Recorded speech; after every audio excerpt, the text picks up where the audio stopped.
డైరెక్టర్గా చాలా కథలు మీ దగ్గర ఉంటాయి కాబట్టి చేయొచ్చు.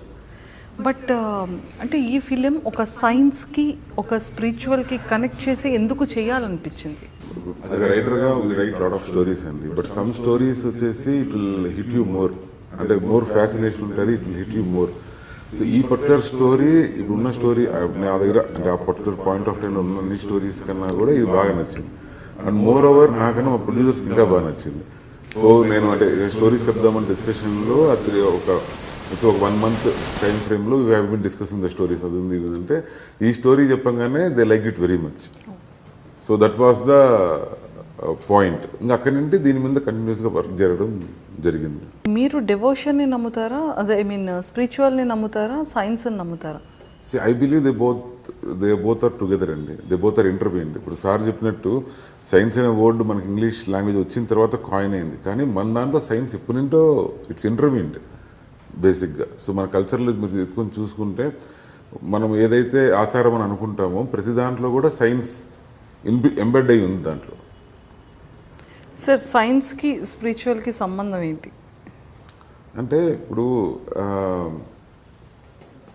అంటే స్పిరిచువల్ అంటే 2 things ఉంటాయి. స్పిరిచువల్ అని అనగానే అది వేరే మీనింగ్ వచ్చేస్తుంది, నమ్మకాలు అనగానే వేరే మీనింగ్ వస్తుంది. సో మనం ఫాలో అయ్యే ఆచారాలు వీటన్నిటిలో కూడా సైన్స్ ఉంది అనేది నమ్మకం. ఎగ్జాంపుల్కి సో ప్రాణవాయువు అని చెప్తాం మనం.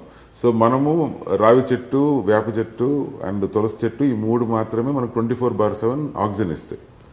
సో ఈ విషయం మనం ఎప్పుడో 2000 years బ్యాక్ దీన్ని రాశారు. ఎలా కనుక్కున్నారు ఏమి అనేది మనకు తెలియదు, ఇట్స్ ఎ మిస్టరీ. వాళ్ళకి అప్పుడు ఎలా తెలిసింది? ఇప్పుడు టెక్నాలజీ ఉంది కాబట్టి you calculate something and you do something ఎక్స్పెరిమెంట్తో ఇప్పుడు కనుక్కున్నారు. అప్పుడే దాన్ని చూసి దాని ప్రాణవాయువు ఈ 3 ఇస్తుందని చెప్పి దే డిసైడెడ్ దట్. సో అందుకే మీరు గుళ్ళోకి వెళ్తే రావి చెట్టు ఉంటుంది ఇప్పుడు. ఎందుకంటే 200-300 years back people use to walk. So ఒక ప్లేస్ నుండి ఇంకో ప్లేస్కి వెళ్ళేటప్పుడు ఉదయం స్టే చేయాలంటే గుళ్ళో పోయి పడుకునేది. సో రావి చెట్టు ఉంటుంది అక్కడ. ఇప్పుడు దాన్ని మనం ఏమంటున్నాము, ఆక్సిజను, సైంటిఫిక్గా అది ప్రూవ్ అయిందని చెప్తాం. బట్ ఇది ఆల్రెడీ ఉంది.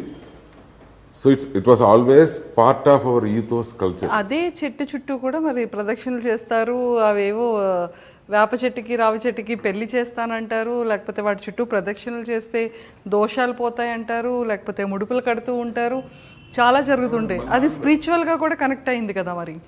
మన దాంట్లో ప్రతిదానికి అదే అండి, ప్రతిదానికి లాజిక్ ఉంటుంది. అది మీరు క్వశ్చన్ చేస్తే ఆ లాజిక్ డెఫినెట్గా దొరుకుతుంది మీకు. ఒక డౌట్ ఏంటంటే, మనం సెట్లో ఒక షూట్ చేసాము అంటే ఇన్ టైంకి వచ్చేస్తారు, అంతా ప్రాపర్గా ఒక యూనిఫామ్గా వెళ్ళిపోతూ ఉంటుంది. అదే ఒక అవుట్డోర్లో షూట్ అనేది మాత్రం చాలా పెద్ద టాస్కే. ఇంతమంది స్టూడెంట్స్ని ఎలా మెయింటైన్ చేస్తారు? మన కంట్రోల్లో ఉండదండి. మన కంట్రోల్లో ఏది ఉండదు. అవుట్డోర్కి వెళ్ళిన తర్వాత ఆ ఫ్లోలో మనం వెళ్ళాలి అంతే. మనం ఫాలో అయిపోవాలి ఆ ఫ్లోని ఫాలో అవ్వాలి అంతే. మనం కంట్రోల్ చేయలేము. ఆ ఫ్లో ప్రకారంగా okay what we can do the best. ఆ పాయింట్కి ఏదో like will plan 10 things, 9 things will definitely go out of your hand. But ఆ ఉన్న సిచ్యువేషన్ని ఎట్లా హ్యాండిల్ చేసుకుని అప్పటికప్పుడు చేసుకుని బయట రావాలి అంతే. అంతే, మన కంట్రోల్లో ఉండదు. అదే ఇప్పుడు మనం సెట్లో చేస్తాం, RFCలో చేస్తాం షూట్, అక్కడ you can have everything in your control. అక్కడ కూడా జూనియర్స్ అంతా వచ్చి అన్నీ వచ్చినప్పుడు కొంచెం డిఫికల్ట్ అయినా కూడా but still you can control. Outdoor is totally different. Super.